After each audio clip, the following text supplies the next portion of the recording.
Hi everybody. Very thrilled to be here. So I'm going to go ahead and get started. I'm here to talk about The Connected Company, which is a book that I recently published through O'Reilly with my co-author Thomas Vanderwall. I did have a hashtag that I was going to give for today, but I think we're going to use SOCBIZ, so let's just use that, SOCBIZ. You can ignore this. And I'm going to start with this chart that I think is quite compelling. It came from, I found it through John Hagel, one of the co-authors of The Power of Pull. It's asset profitability through economy-wide. This is basically return on stuff. And, what this chart tells me is, and I think is a very kind of compelling and interesting chart, because basically what it's saying is, this is return on things like physical stores, trucks, trains, automobiles, physical assets. And what's been happening since 1965 is that there's been a slow and steady deterioration in return on stuff. So what does this mean? Well, we've been basically operating under an industrial model for the last 100 years or so, since Henry Ford came up with the Model T. And there's a paradigm there that basically says, we're going to take inputs, raw materials, we're going to put them through a kind of factory kind of production line process, and we're going to generate outputs. And that's how we're going to create value in the economy.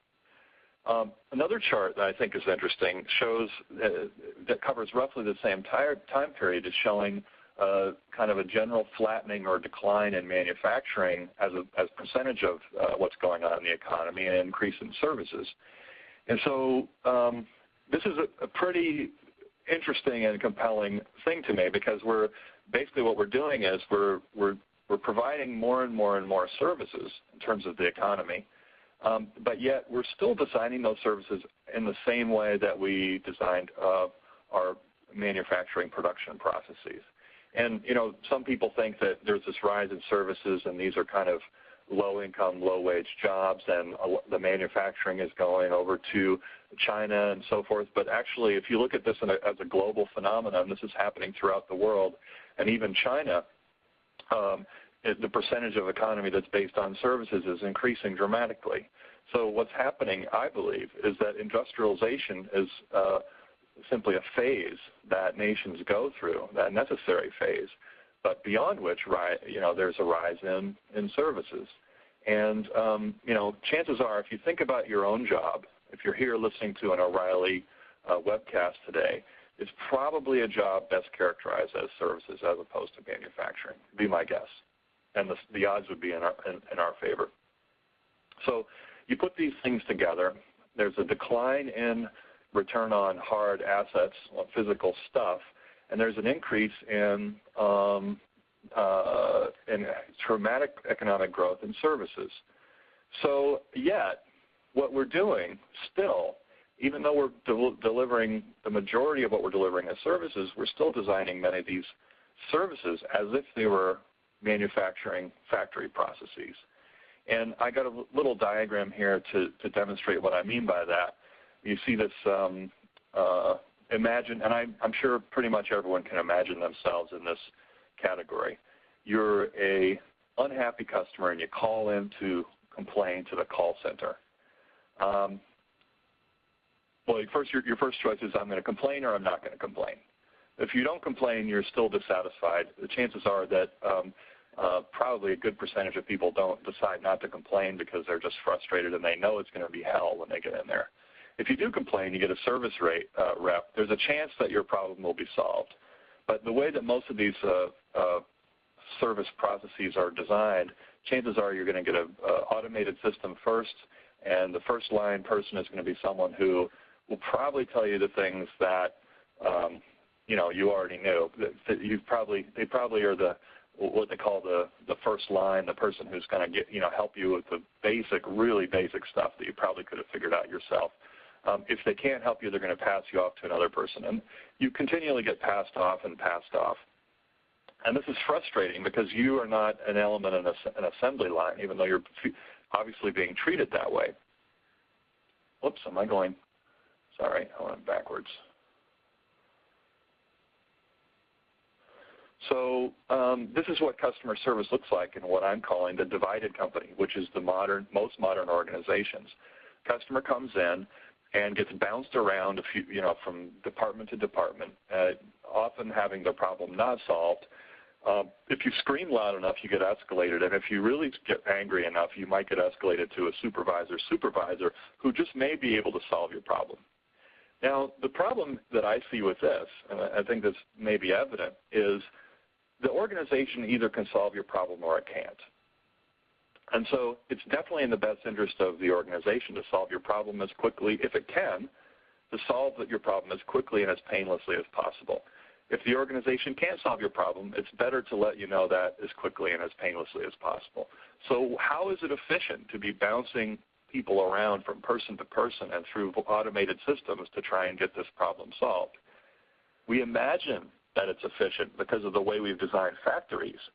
But the bottom line is that services don't operate, and they should not be and can't really be designed the way the factory processes are defined, and there's good reasons for that. Here's a diagram of how customer service works in a connected company. And this is modeled based on a company called Vanguard, which is a mutual fund company. And if you call Vanguard, you're not going to get a voice system. You're going to get a person. And that person has basically, as soon as they pick up the phone and they're talking to you, they own your problem. So if they can solve your problem, they solve it quickly. If they can't, they're going to pull in information and expertise as needed from the rest of the company, whether it's software or people or managers, but they stay on the line. They stay there, and they own the issue until it's resolved one way or another. Now, this is a dramatically different way from the way that most companies operate. In fact, this is another thing that's different about Vanguard is every single person in the company is required at some point in time to do what they call Swiss Army service, which is basically manning the phone lines and taking customer challenges. So everyone in the company stays connected to customers and their needs. Everybody's talking to customers. This is not true in most companies today. So how are services different than processes? A service is a kind of a process, but services are co-created. So most processes are kind of defined in advance based on some kind of archetypal process that we think we can predict. But the issue with services is that services are kind of based on interactions with customers, often continuing interactions with customers. So the service is co-created between the company and the customer. A person and a customer are working together to design a service. And if you think about a haircut, getting a haircut, I think that's one example where it becomes very clear that it's a continual iterative kind of approach.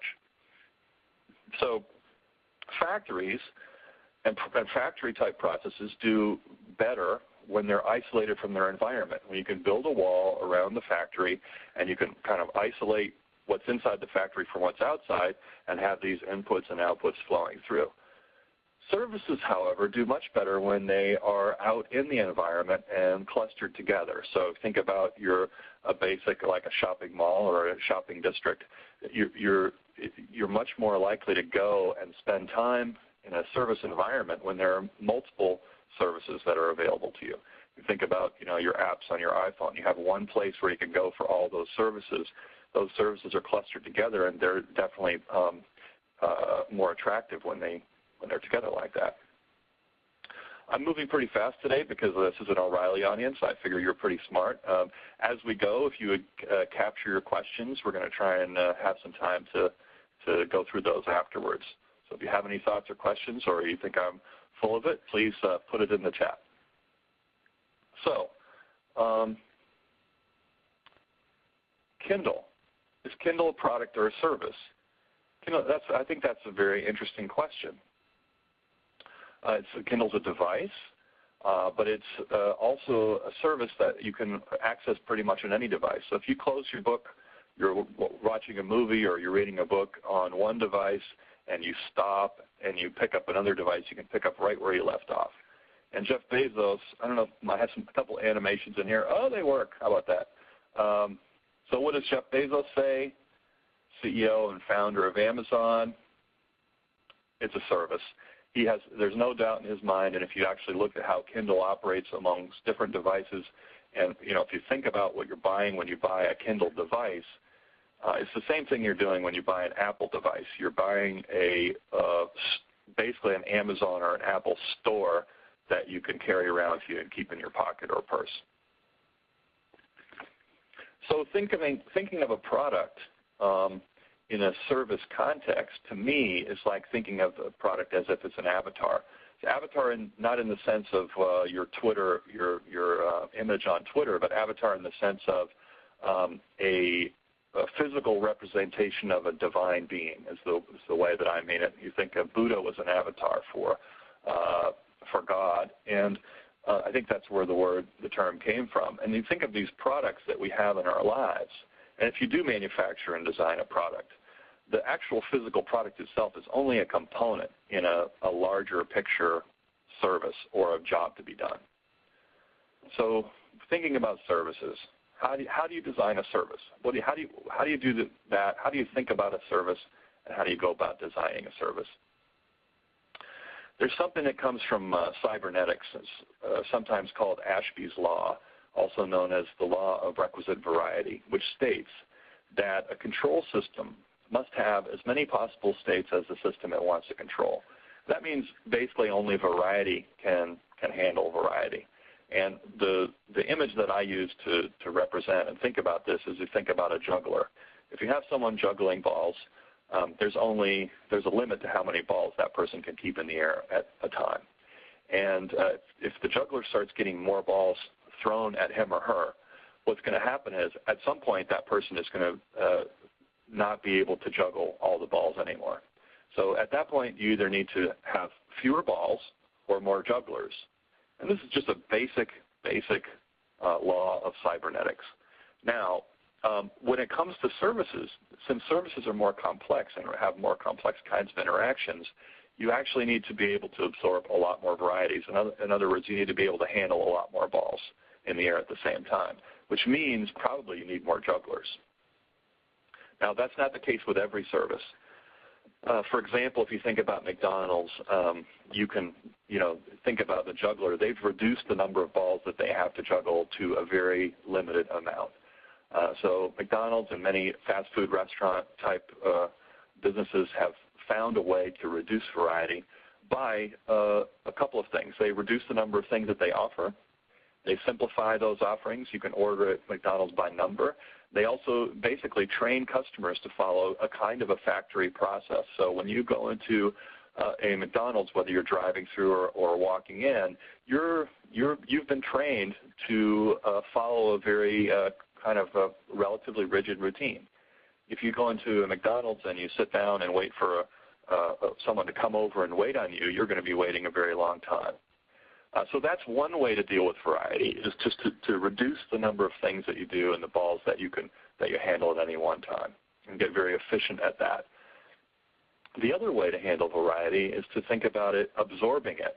And by absorbing it, I think of one example that's kind of somewhat of a U.S.-centric example is a company called Nordstrom, which has been, I love the example because the company's been around for 100 years plus.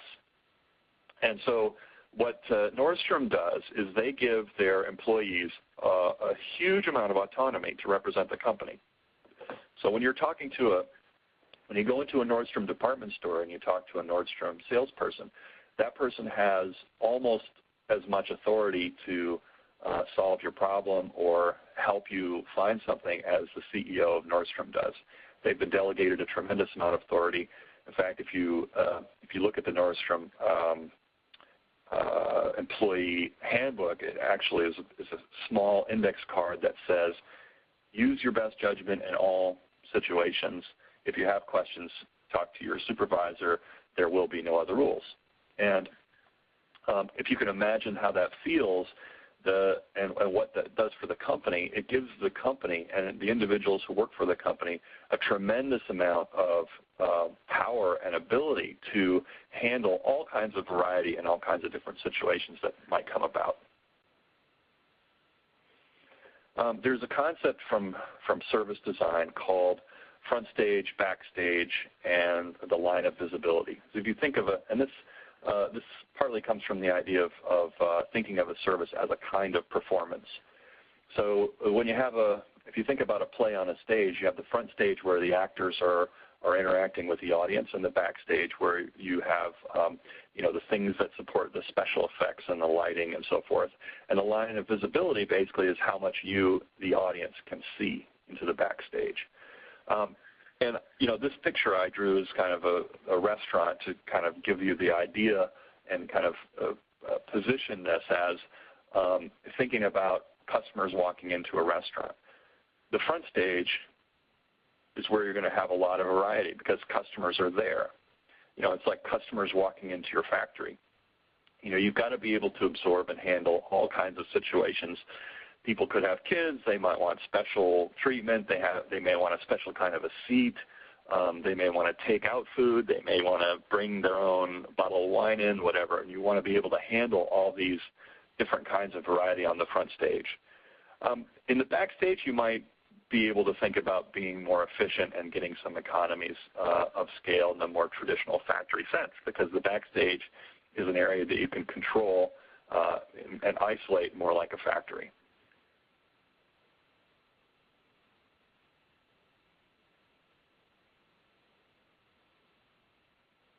So there's this thing that was, I think, in about 1972 in a Harvard Business article called a service blueprint, and this is an example of that. A service blueprint is kind of a design document that helps you design and build a service. So if you think about what you're seeing here on the top, you're seeing this is the example from the original Harvard article, and it's talking about a hotel, and so what you see are kind of the swim lane diagram where you see at the very top physical evidence, which are the things that are actually physical stuff, instantiations of the service. So it might be parking, the room itself, a menu, food, elevators, etc. You see the things that happen on the front stage that are actually interactions with the company itself. So someone's greeting you, taking your bags, you're going through a registration process, you're delivering bags. This is where you're actually interacting with the service, but you're still on the front stage. And then there are things that happen behind the stage, like preparing food in a restaurant and the registration system that allows someone to register. So this is a document that you can use, and anyone can use to try and think through and design a service. You can also Google customer journey maps, which are kind of interesting, slightly different alternative, but very similar document. And think of it as they call it a blueprint because it's a document to help you plan and think about delivering a service. But, service design is a very small part of this puzzle because what's happened is over the course of 100 years or so, most of our companies have been designed along this one-way arrow, this line of production from suppliers and raw materials going through factories and being delivered to warehouses and out to retailers and finally the customer. And even service-oriented organizations like hospitals and customer service call centers are designed according to this production line mentality. So they're actually, for products, that's a very good way to do it. But for services, it's extremely unwieldy and, in fact, incredibly inefficient. And it causes an incredible amount of customer frustration. So what we need to do is instead of designing our organizations for this line of production, we have to think about this line of interaction, which is, to me, I visualize in this way because it's more like a weather front. Customers are coming to the company with all kinds of requests. They're coming through all kinds of channels. They're voicing complaints through Twitter that, it's not just a phone call into the company. It's visible to their 6,000 friends that they're angry and frustrated, and the company has to find ways to deal with all this stuff. Customers are basically they interfere with operations. You can imagine trying to have an automotive factory where customers are just walking around and trying to ask for special treatment and favors and different kinds of things attached to the car, that's what you have in a service organization. You have customers walking into your factory and generally mucking things up. You can't ask your customers. Walmart can't ask its customers to make appointments and schedule the time when they're going to come in and try and make all this stuff efficient. It just doesn't work that way in services. So services are complex. So now let's say, imagine we've designed a service, and this is what often happens is you designed a service and you turn around and you look at your organization and everyone says, this is great. We need to be able to do this. This is an awesome, innovative service. And what happens is that the organization is completely unable to deliver it because it's designed in a way that is absolutely at odds with delivering this service. So now this brings up the question, and it's an important question that organizations are going to increasingly have to deal with. How do you build a more flexible organization? That's not an easy question to answer, and it's one of the reasons I had to write a book about it.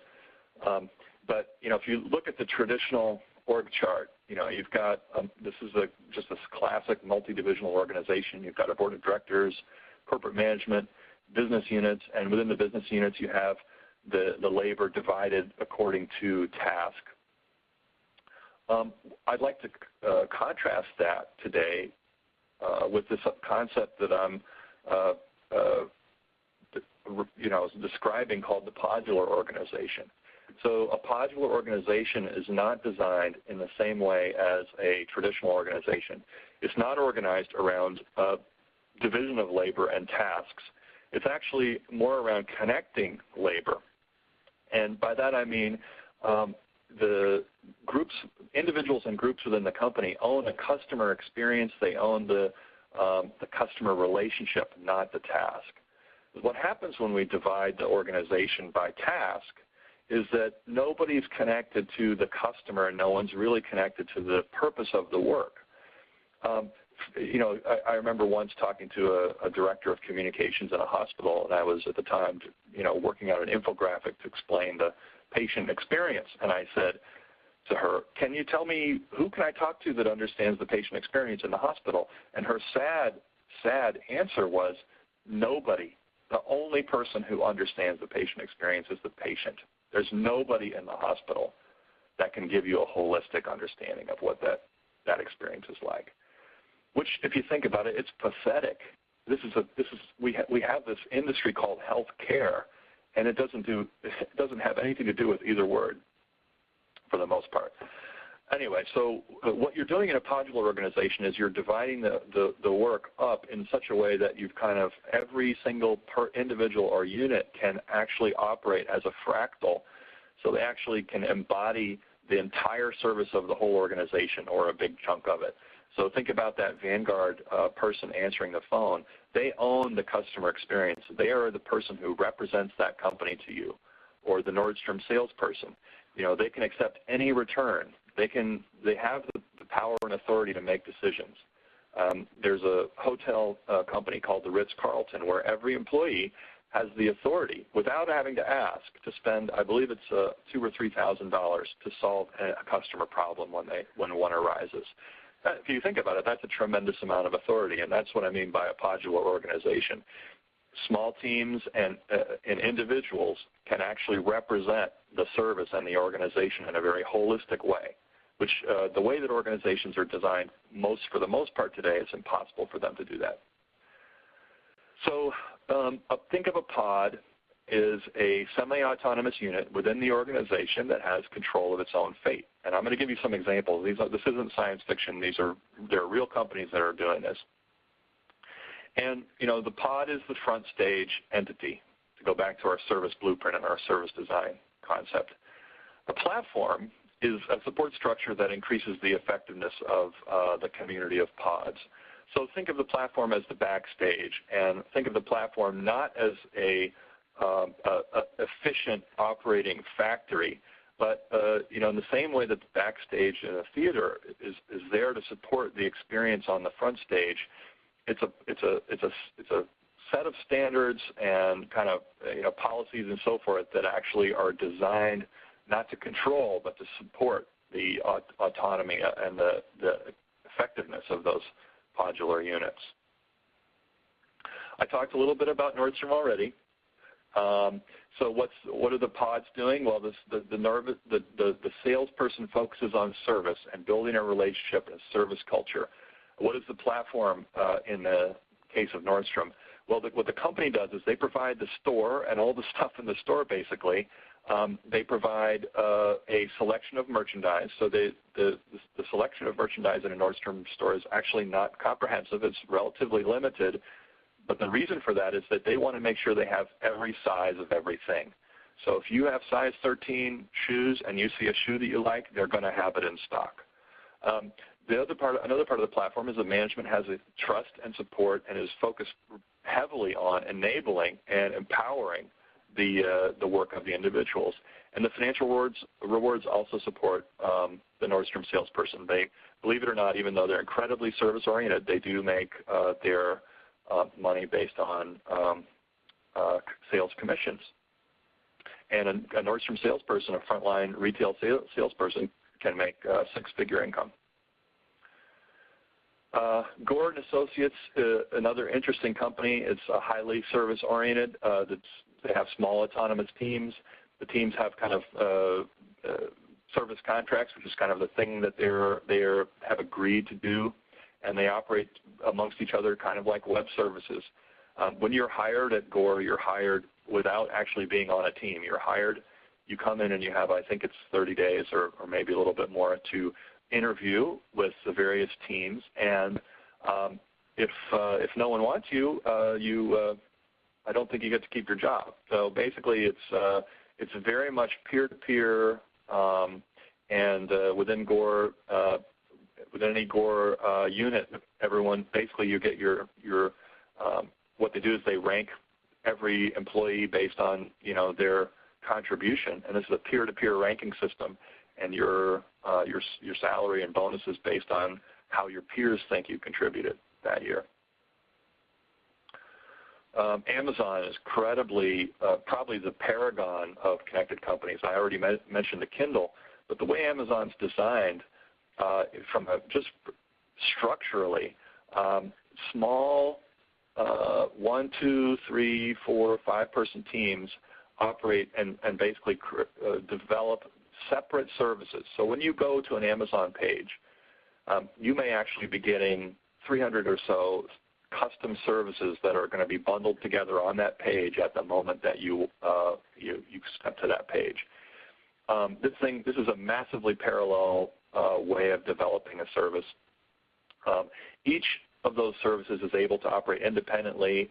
For example, the service Search Inside the Book is a service, or Unique Phrases Inside the Book is a service. All those services are basically built and continually managed and continually iterated by small teams, and they have a rule at Amazon that's called two-pizza team. So if you need more than 2 pizzas to feed a team, then it's too big, basically.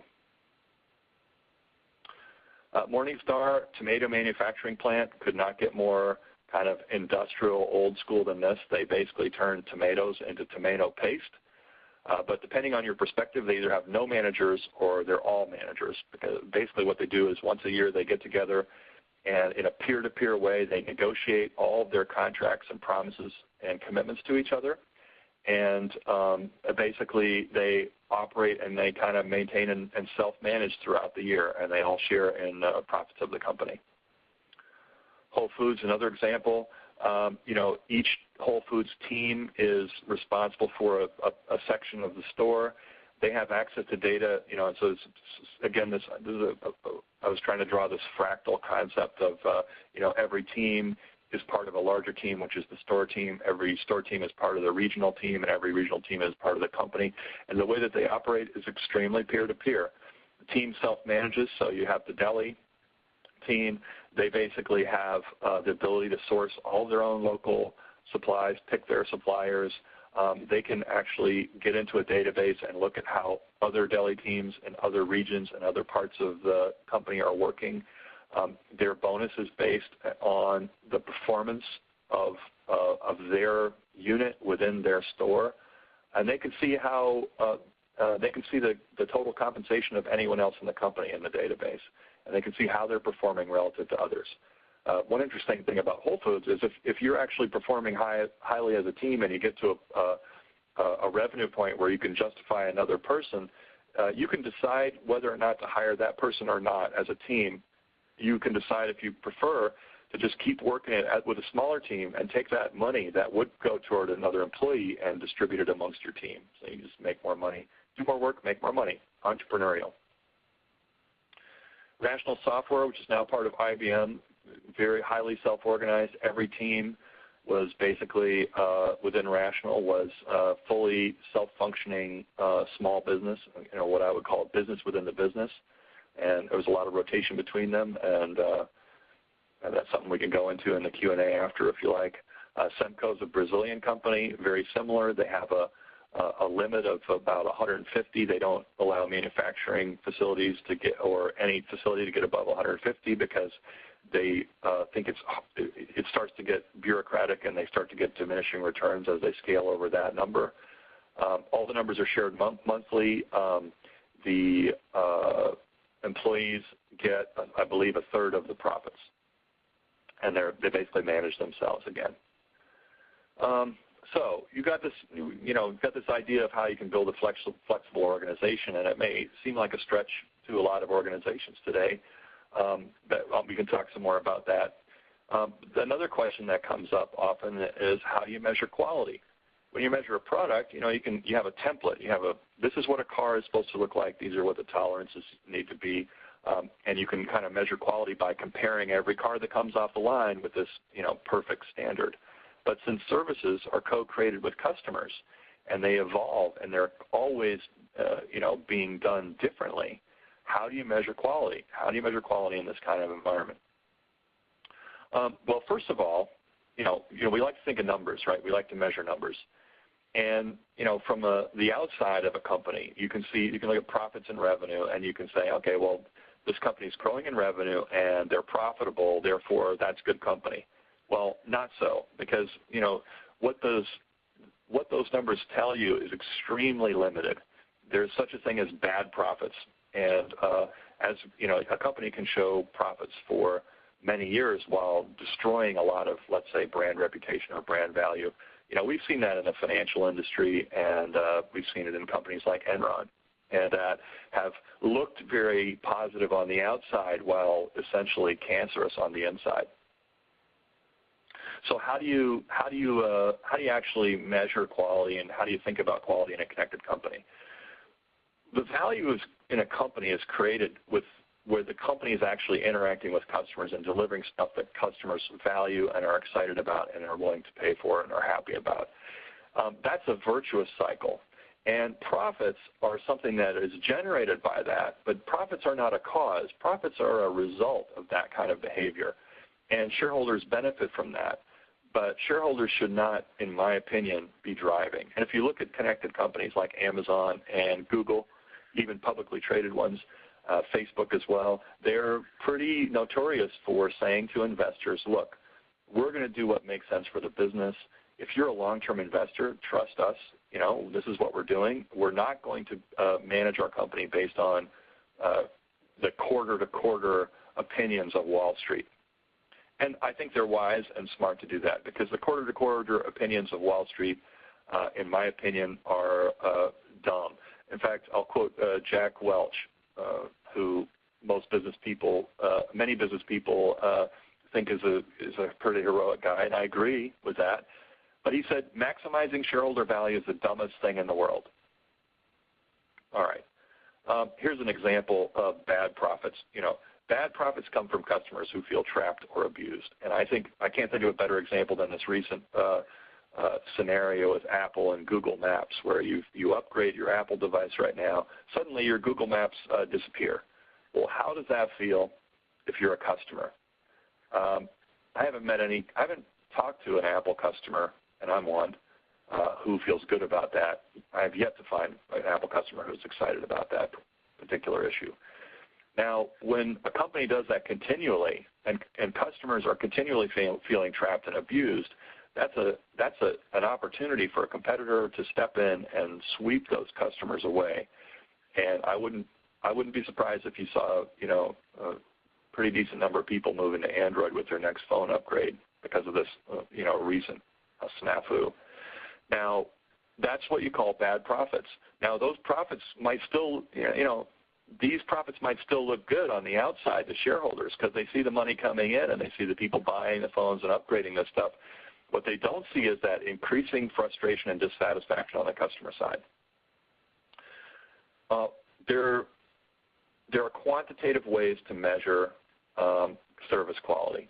Like at the highest level, the best measure of service quality is what the customer thinks, right? Because the only thing that you can actually measure consistently is customers' perception of quality, since it is so iterative and so variable. So there's a thing called the Net Promoter Score, which asks people on a 0 to 10 scale, how likely are you to recommend us to a friend or colleague? And that gives you a quantitative score. Anything 6 or below is considered a detractor, meaning that they are probably going to badmouth you to their social networks. 7 or 8 is a passive, meaning they're probably not loyal to you, but they're not going to say negative things about you. And if someone gives you a 9 or 10, the research of Fred Reichheld and the people who've developed the Net Promoter Score is that those people are the actual people who are likely to promote you. Those are the people who are going to talk positive things about you on their social networks, et cetera. I think I covered this a little bit, but the idea of looking at numbers from the outside, and a quantitative number like the Net Promoter Score is great. It kind of helps you categorize people, but it's not feedback that you can act on, because looking at a result actually does not tell you a lot about what caused that result, as you can imagine by, if it wasn't so, then we wouldn't need detectives, right? So the next question you need to ask is why. When you as you're collecting these Net Promoter numbers, you want to be asking people why. And the way that the Net Promoter people recommend that you ask the question is by saying, so what is the primary reason for your score? You gave us a 4. What's the reason for that? And this is, by doing this, you can collect an incredible amount of valuable feedback. An Accenture study, I believe, showed that detractors cost you about 13% below average value if you want to value your customers, and a promoter is actually making you money. They're 23% above the average value of a typical customer. Enterprise uses, Rent-A-Car uses it, and they've raised the standard in the whole rental car industry by focusing on this kind of feedback. Apple in the retail area found that every hour they spent talking on the phone to detractors resulted in $1,000 in increased revenue. Engineers at Logitech use NPS scores to prioritize design. So in other words, your design has to have a certain level of Net Promoter Score before they'll let it through the gate into production. So you can actually test prototypes using the same method. So lastly, how do you build a learning organization? How do you take this stuff and try and create a flexible organization that can use this feedback and continually learn and improve?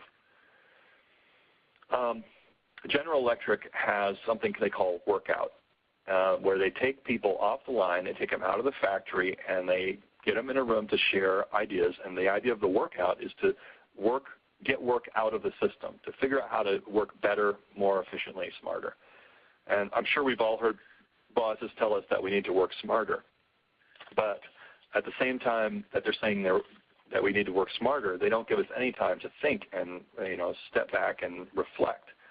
Well, the thing is that reflection is incredibly important. There was a Bank of America did a study, I believe it was at the call center. My friend Larry Irons told me about this one.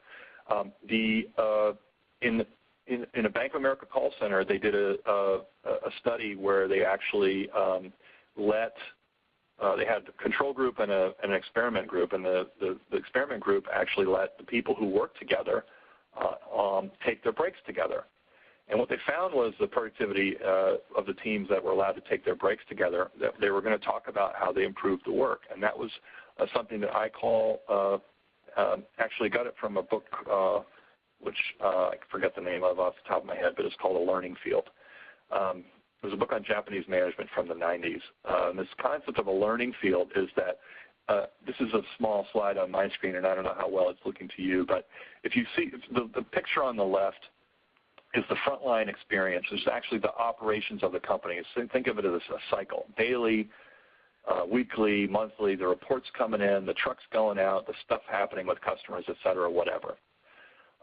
You have, in order to have continual improvement on that line, you have to have something that we call a learning field, which is where you take people just like that GE workout or even just the break room at the Bank of America call center, take people out and let them have a conversation with each other and let them actually talk about what did we learn and how can we do this better. And from there, you actually try to prototype various pilot programs and so forth to actually introduce new routines into the organization. That's how you build a learning organization, slowly and over a period of time, but with getting feedback.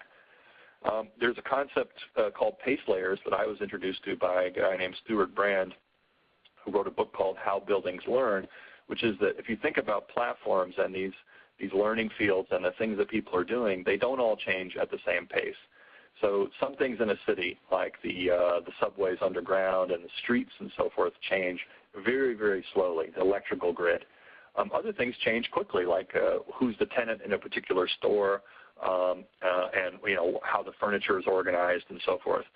So you want to think about your company as having pace layers as well. There are certain things that are going to be changing very rapidly that are very easy to change. There are certain other things that are going to be changing more slowly. Now, this is a big kind of a picture that sort of describes this whole path from becoming a divided company to becoming a connected company. You want to start with pilot pods, allow them to form networks and actually start to work together.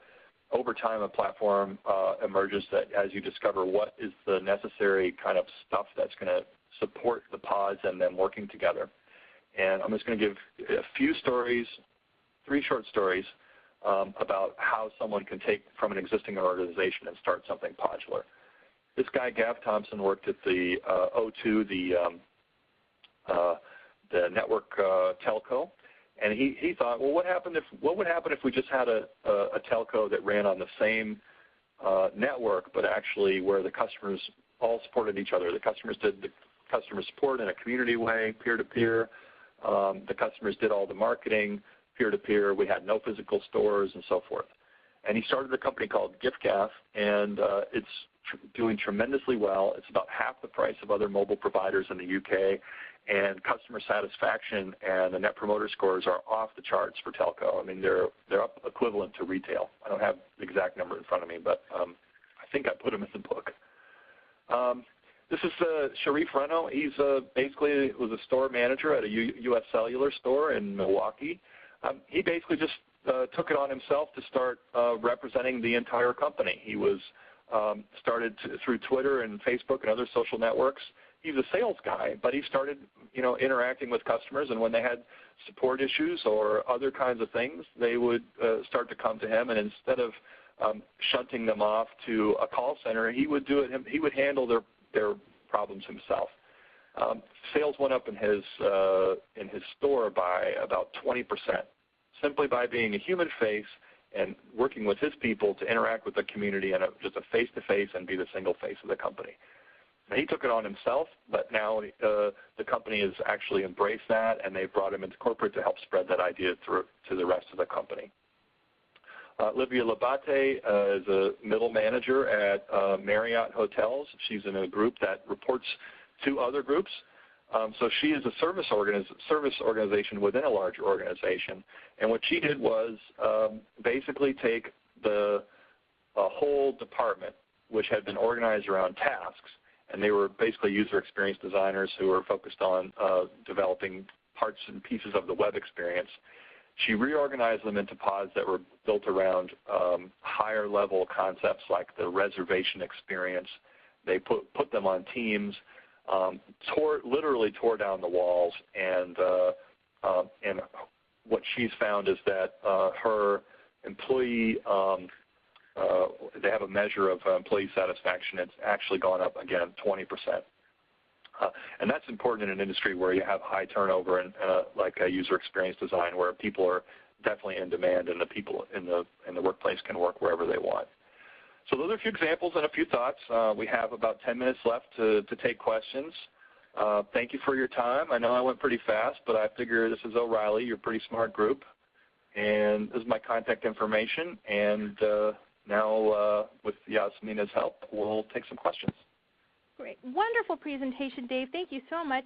Folks, we are at Q&A, as Dave has mentioned. If you have a question for him and what he's been talking to you about, please open your group chat widget. If you haven't done so yet, type it in, send it in so he can answer it while he's with us.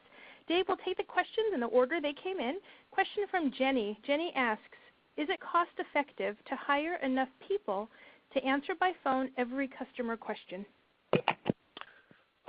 Yeah, in fact, there's a guy named John Seddon, and you can actually look him up, JOHNSEDDON. He's done a bunch of research on this, and actually a bunch of consulting work with call centers, I think, primarily.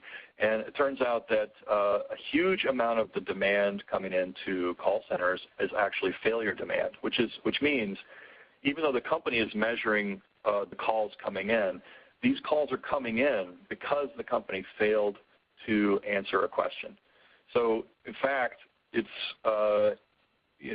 demonstrably more cost-effective to have people answering customer questions by phone. Now, you're going to have certainly it's going to depend on the cost that you're charging for the service.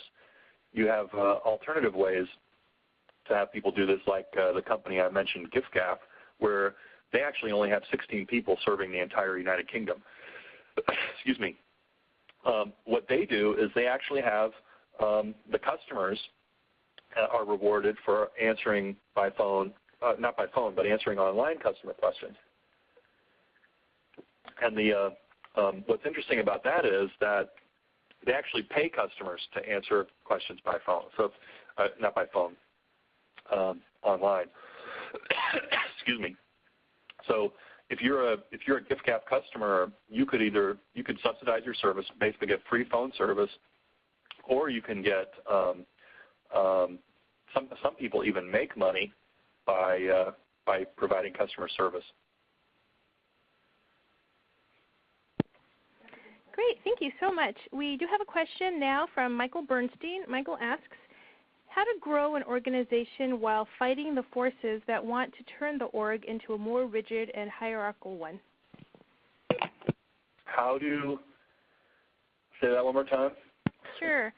How to grow an organization while fighting the forces that want to turn the organization into a more rigid and hierarchical one. Yeah, well, I mean, that's a challenge. I mean, go back, what Sharif did, I think, and what Livia did. Those are both people who are kind of in the middle of organizations.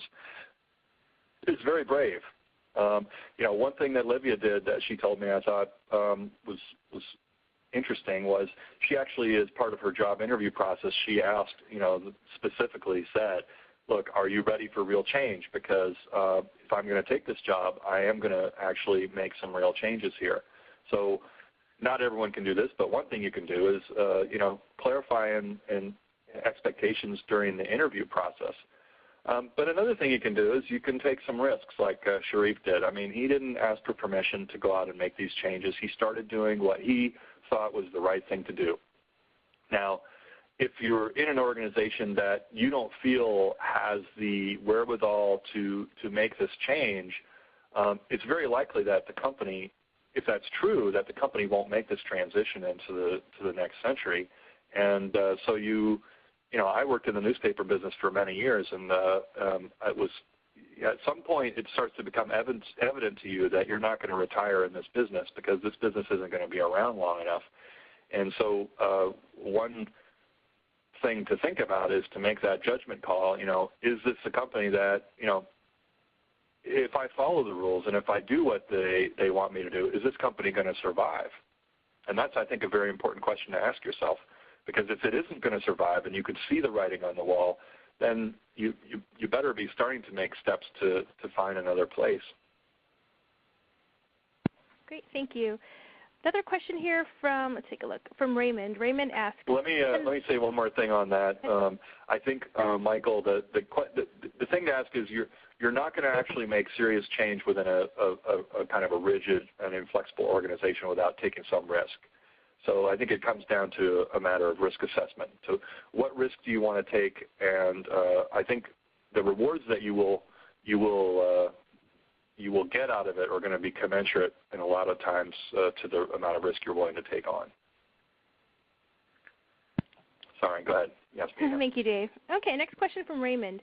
Can the lean way of reducing variety at some point affect the culture of innovation negatively? Example, do you think variety killing can be overdone?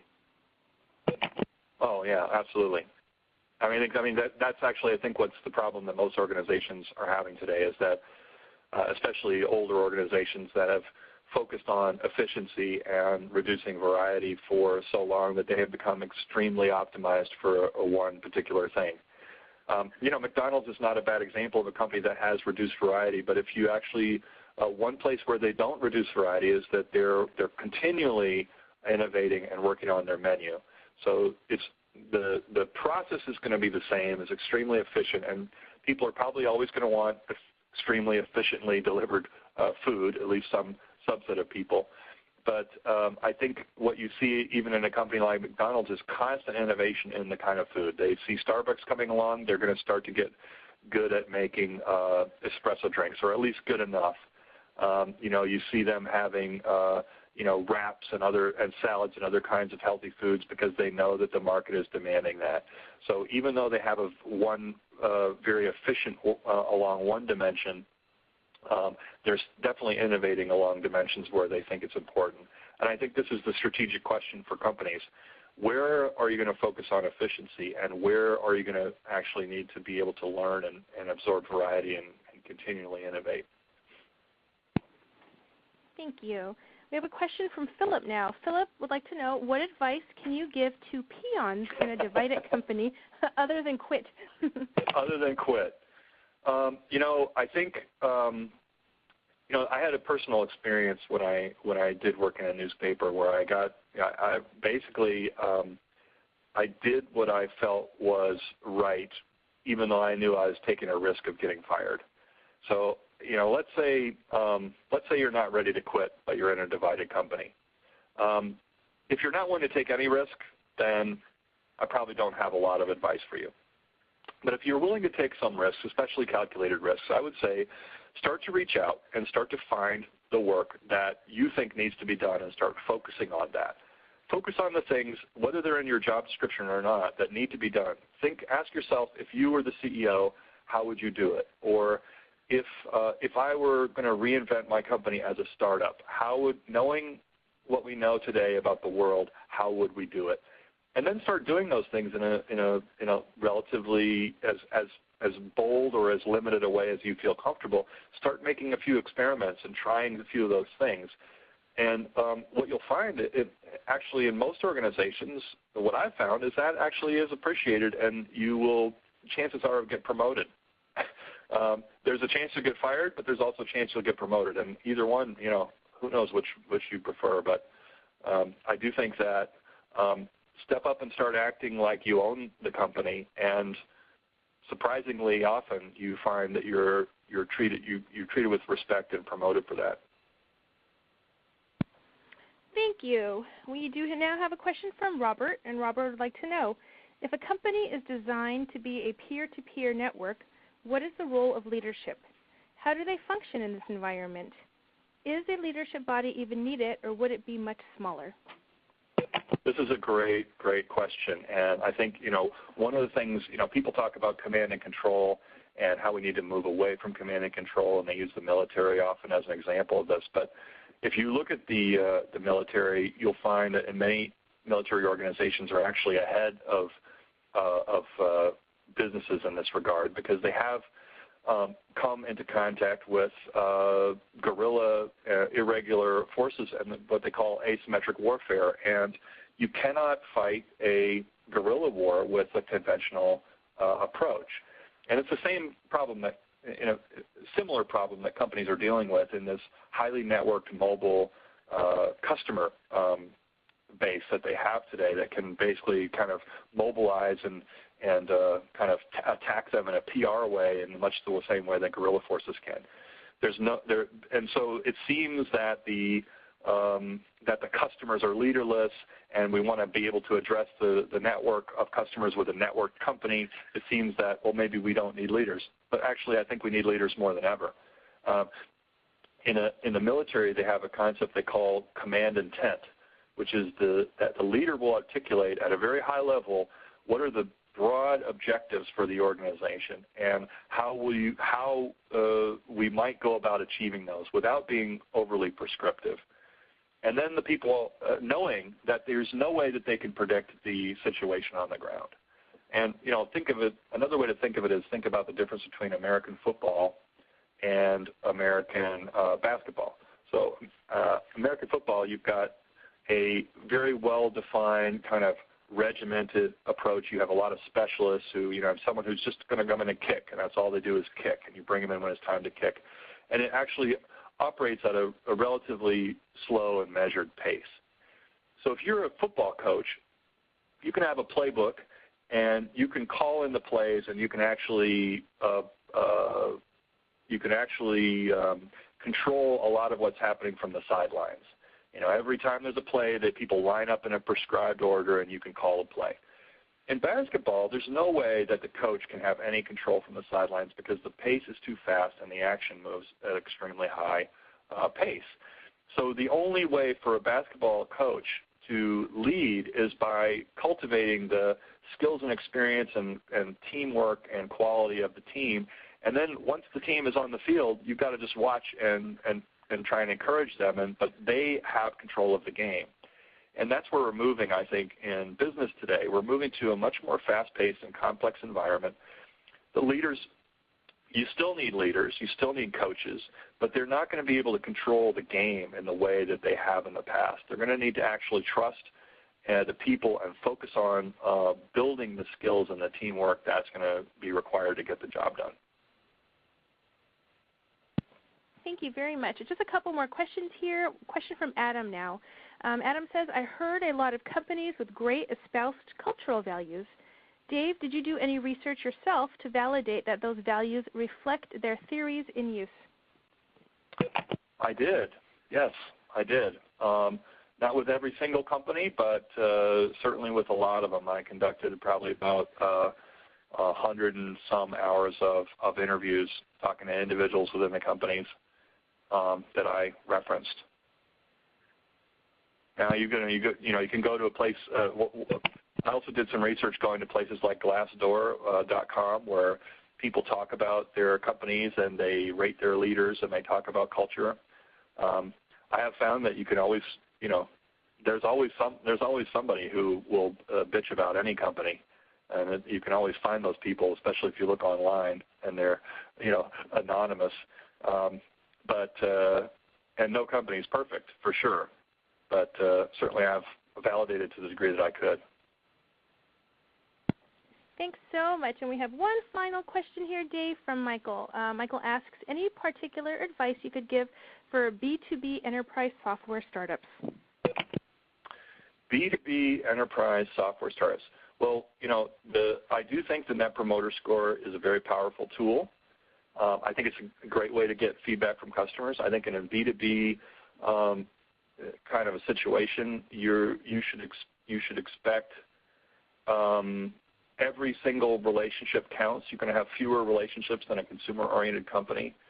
So if you're doing Net Promoter work, this is a mistake we made at my previous company where we were doing Net Promoter work and we were checking Net Promoter scores, but we failed to account for the people who were not responding. And if you're in a B2B environment and you have, a smaller number of customers, which is likely the case, if someone doesn't respond to your Net Promoter survey request, they're probably a detractor, and you should probably count them as a detractor. That was a lesson I learned, and I think that would be a good lesson to keep in mind.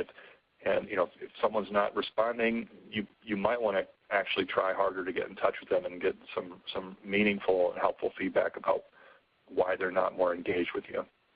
Yeah, I'd like to invite anyone to contact me. I think, we have, at my company, Dachis Group, we have all kinds of software and solutions that can help companies move in this direction. So if there's any way that we can help you, and just reach out to me either by email or on Twitter. I'm pretty responsive on there, so I look forward to connecting with people one-on-one or in small groups here or elsewhere.